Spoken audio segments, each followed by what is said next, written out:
Doctor Vikram का मैं स्वागत करता हूं आज इस सत्र में पहुंचने पर। और आपदा प्रबंधन पे वो अपनी बातचीत रखेंगे।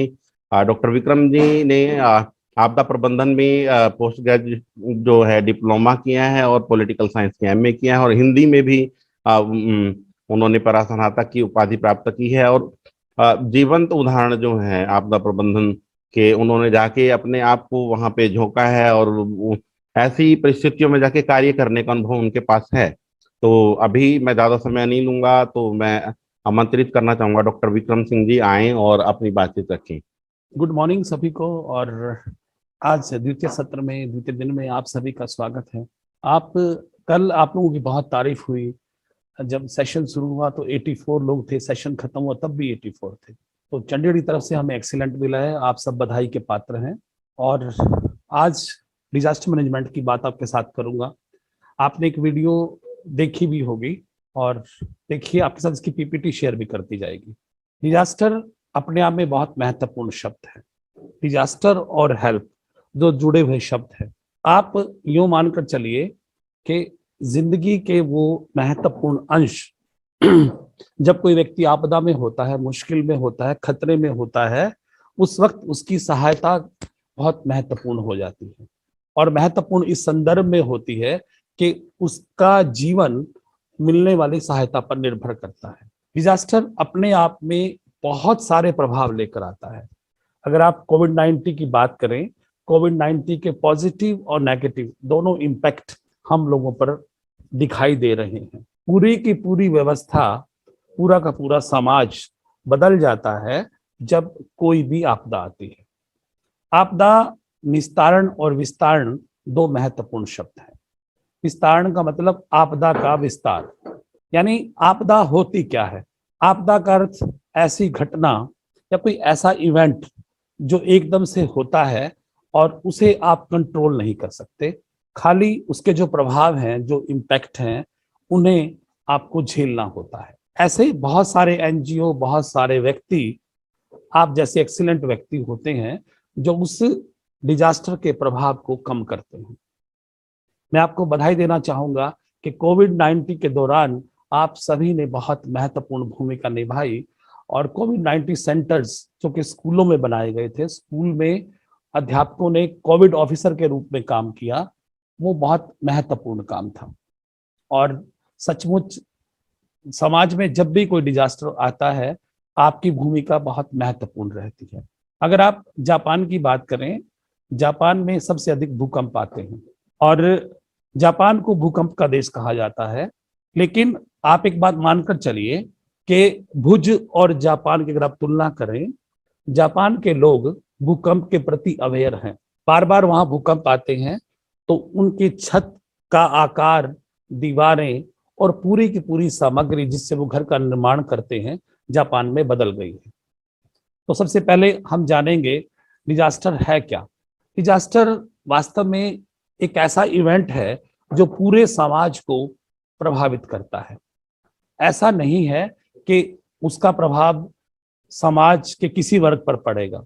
समुचित समाज, पूरा का पूरा समाज जो है उसके प्रभाव में आता है। और जो सेवाएं हैं, जो सेवाओं की गुणवत्ता है, कार्य प्रणाली है, पूरी की पूरी अर्थव्यवस्था है, डिजास्टर हर चीज को प्रभावित करता है।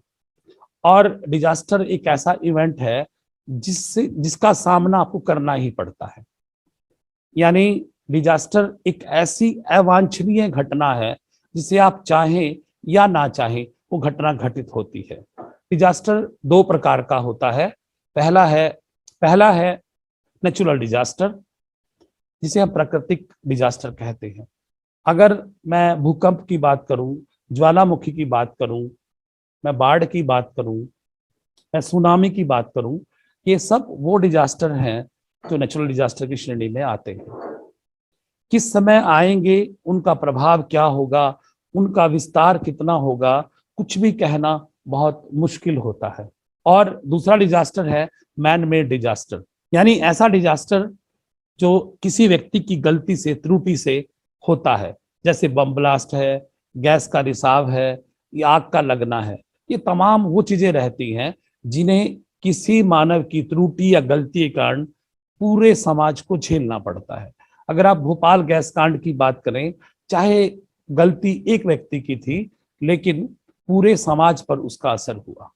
तो नेचुरल डिजास्टर और मैन मेड डिजास्टर, दोनों ही डिजास्टर जो हैं, देखिए, जब मानव मैन मेड डिजास्टर होता है, उसके उसके विस्तार को आप नियंत्रित नहीं कर सकते। अगर आपको याद हो 1995 1995 में, दिसंबर 1995 में डीएवी स्कूल डबवाली में एक आग लगी, और आग लगने के 3 महत्वपूर्ण कारण थे। देखिए, जब भी आग लगती है तो ऑक्सीजन एक महत्वपूर्ण भूमिका निभाती है। वहां एनुअल फंक्शन हो रहा था डीएवी स्कूल में, पूरा का पूरा टेंट बंद था। जो टेंट की छत थी वो पॉलिथीन से ढकी गई थी और उसके ऊपर एक लंबी शीट डाली गई थी। वहीं साथ में म्यूजिक सिस्टम को चालू करने के लिए कुछ वायर आई थी जिसमें टेप नहीं लगाई गई थी। बहुत बार जब हम फंक्शन करते हैं, शादियां होती हैं, तो जो टेपिंग है, टेपिंग उसको हम भूल जाते हैं। हमें ये बात बहुत, डबवाली कांड के बाद ये बात बहुत महत्वपूर्ण हुई कि हम जो है दूसरे फैक्टर पे ध्यान दें। और तीसरा, गेट के साथ ही खाना बन रहा था, सिलेंडर वहां पर था। मतलब पूरे टेंट का बंद होना, पूरी छत पॉलिथीन की होना, और इलेक्ट्रिकल वायर से स्पार्किंग होना, साथ में सिलेंडर का होना, ये तमाम ऐसे एलिमेंट्स थे, ऐसे फैक्टर थे जिनके कारण वो आग 442 मासूम बच्चों को हमारे से उन्होंने से छीन लिया। आप एक बात सोचकर देखिए कि कैसे वो मासूम बच्चे जले होंगे। वो 8 और 16 साल के बीच के बच्चे, जब उनकी बॉडी में बर्निंग हुई होगी, वो जले होंगे, और ये छोटी सी चिंगारी एक बड़ा डिजास्टर बनी होगी, तो क्या हुआ होगा। सिर्फ कल्पना कीजिए कि आप एक कमरे में बंद हैं और अंदर आग की लपटें हैं और मासूम बच्चे हैं। उनकी चीख, उनकी चिल्लाहट, उनका रोना, उनका रुदन, मांस को जलने की दुर्गंध, उनके आंसू, सहायता के लिए चिल्लाना, क्या कुछ हुआ होगा वहां पर। जब एक छोटा सा खतरा, एक छोटा सा हैजार्ड डिजास्टर का रूप धारण करता है, तो उसके परिणाम, उसके प्रभाव बहुत भयंकर होते हैं। आज डीएवी जो ये स्कूल है डबवाली में, अपना एनुअल फंक्शन नहीं करता, लेकिन जो लोग जा चुके हैं वो लोग जा चुके हैं। आप अगर किसी का मकान गिरता है आपदा में, तो मकान को बना सकते हैं, लेकिन जो मासूम 442 बच्चे, जिनमें जज, आईपीएस, आईएएस, बहुत साइंटिस्ट लोग जिसमें थे, वो सब हमने खो दिए। और ये जो थी त्रासदी, हम सब के लिए बहुत भयंकर त्रासदी थी।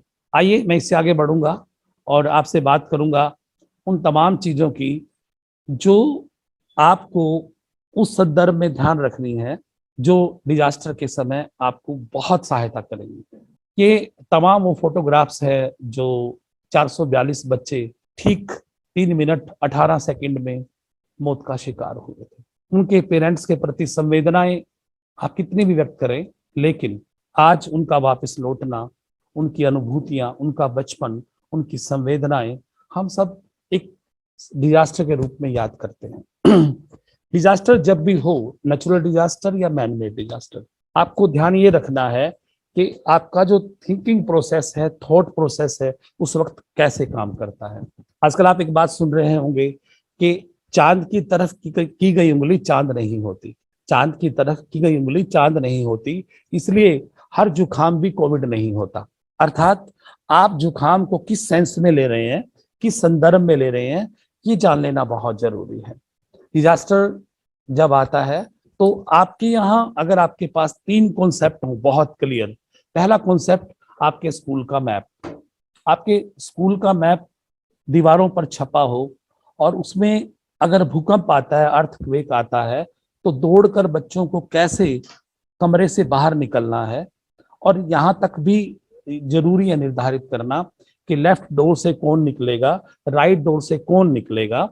ऐसी एक रिहर्सल, एक ऐसी ड्रिल आपको अपने विद्यालय में हर महीने एक बार करवा लेनी चाहिए, क्योंकि डिजास्टर नेचुरल हो या मैन मेड हो, टाइम फिक्स नहीं है, वो कभी भी आ सकता है। रात को तमिलनाडु में लोग सोए हुए थे और सुनामी की लहरों में बह गए। वार्निंग अगर हम किसी स्तर पर कर सकते हैं तो विद्यालय में वार्निंग सिस्टम हमें अडॉप्ट करना चाहिए। वार्निंग सिस्टम के लिए हम एक डेंजर विसल, एक सीटी बजाएं जो खतरे की प्रतीक हो।